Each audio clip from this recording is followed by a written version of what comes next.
Recently, I was talking to my friend about how far away I am from my goals. In my last video, I was talking about how I've quit my job to start a business and my goal was to get 3 clients in 8 weeks. And right now, I'm kind of at the deadline and I only have 2 clients. And I'm trying as best as I can to be positive and optimistic, but it kind of got me thinking because she's also a very ambitious person, super driven. She's also a doctor, also has like a side hustle / business.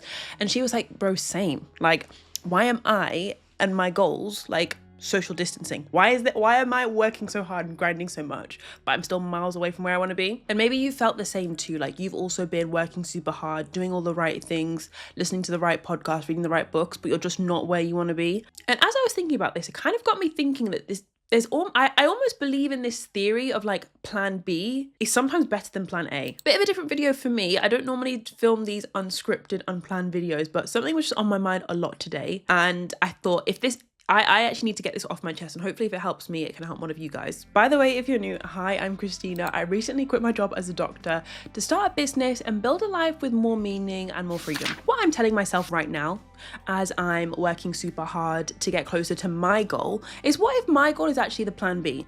Like, what if, as I'm working towards this goal in my head, there's actually a bigger, better goal? Something that always blows my mind is the fact that Airbnb was actually meant to be a temporary business. The founders had a conference that they needed to go to on a weekend, so they set up a temporary air bed and breakfast to stay in someone's spare room, go to the conference, and then the plan was actually to close that business to focus on their main business, which was something else entirely.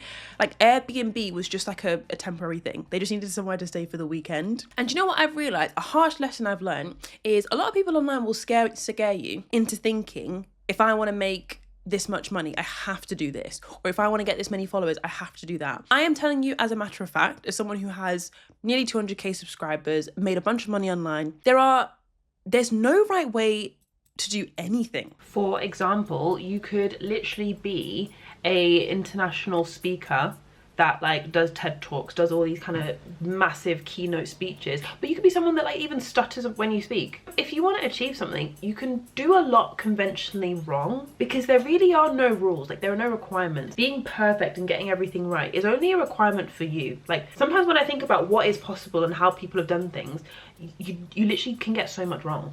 Like, you don't have to be perfect at all. It's such a myth that you have to get things right. I mean, my friend were talking about this a lot earlier today when we were talking about her goals and my goals and how like far away we are.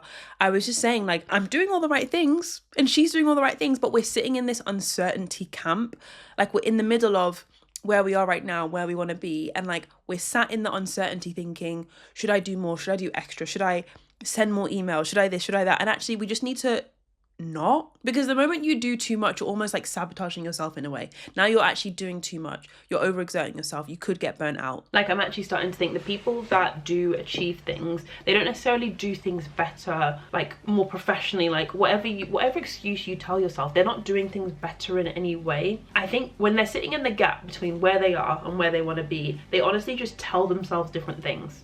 Whether it's that they tell themselves, I'm gonna get there anyway, I don't need to stress, or they tell themselves that I am there anyway. Like, what do you mean? Like, you know, they're delusional. That's why people talk about Delulu so much these days. Because the thing is, I feel like you have to, I love it, this sounds awful, I love it when I find out that a successful person like doubts themselves.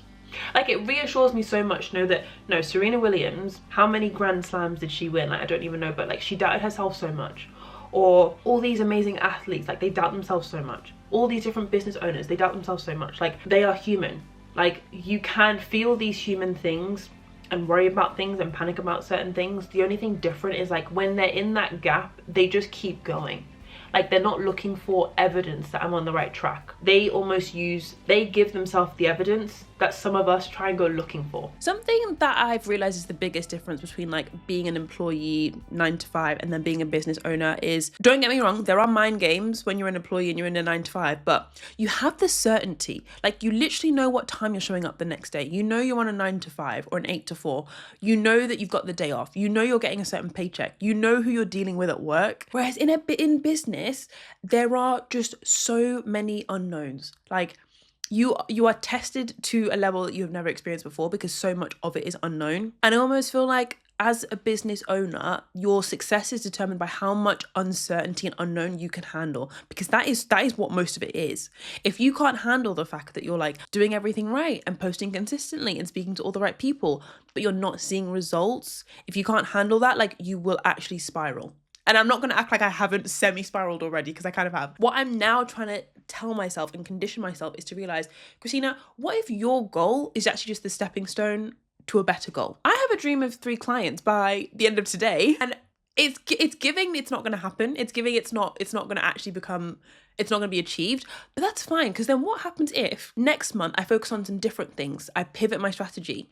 I ended up achieving a bigger goal, signing a bigger client than I initially would have, because this goal is just a stepping stone to another goal. Because if you think about it, we've all watched one of those action movies where they're in Italy, they're dealing with the mafia, they're racing these cars down the street, causing all this chaos, and they've got a plan A to capture someone or save someone, but then the plan A doesn't work, so they actually go to plan B. Like, sometimes plan A isn't working, and it isn't designed to work. It's not supposed to work. And so to actually achieve the goal, you literally have to do plan B. What's on my mind recently is, if you feel like you're failing, there's probably a whole reason why you're failing. It blows my mind that even when you think about Dyson, like the company that makes these incredible hair dryers, hoovers, I swear Dyson himself, Dave Dyson, whatever his name is, I swear he tried to make 5,000 prototypes before he actually landed on the one.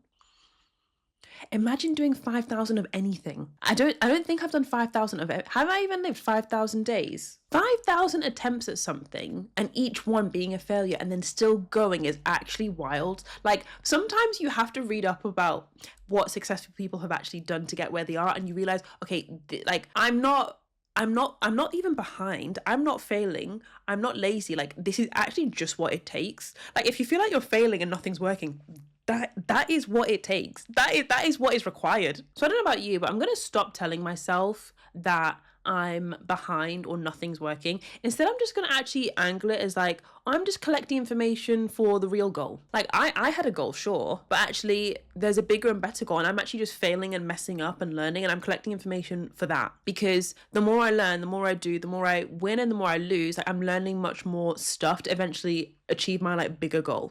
Like, people always talk about, you shouldn't reward bad behavior. You need to tell your kids that, this is the right thing to do, reward them when they do something good, so that it reinforces the good behavior. When you're like doubting yourself, you're on your way towards a goal, you're panicking in the middle. Am I actually going to achieve it? Will it happen? Will my hard work pay off? Or was this all for nothing? You're searching for evidence. You just need a sign. You just need the email to come through. You just need someone to pay you. You just need 10 more followers. You just need 1,000 more followers. Like, do you know what I mean? You're looking for evidence. It's almost rewarding bad behavior.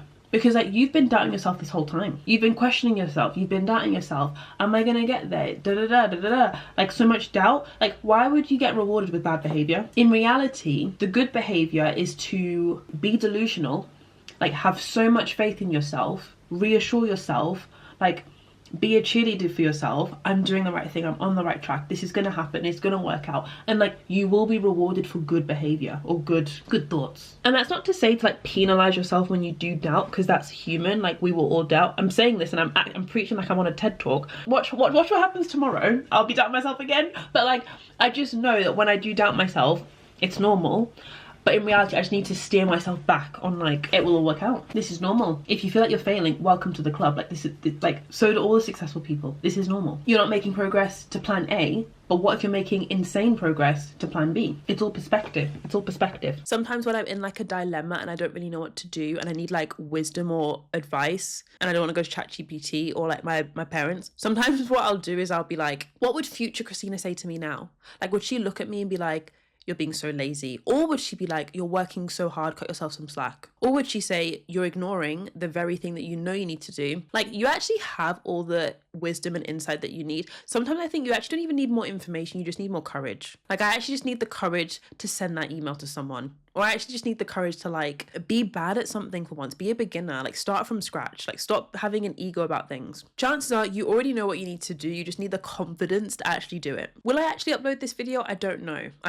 We'll see how it goes. I know for a fact this is a question that comes up a lot with Gen Z millennials, because I feel like our generation almost has like this success addiction goals, money, businesses, like success. It's just this, like, I feel like it's a new buzzword slash theme of our generation that I don't know if millennials quite had. This is something that I unpack a lot more and deep dive into this video. So if you're looking for something to watch next, it should definitely be this. And I will see you guys in the next video. Bye.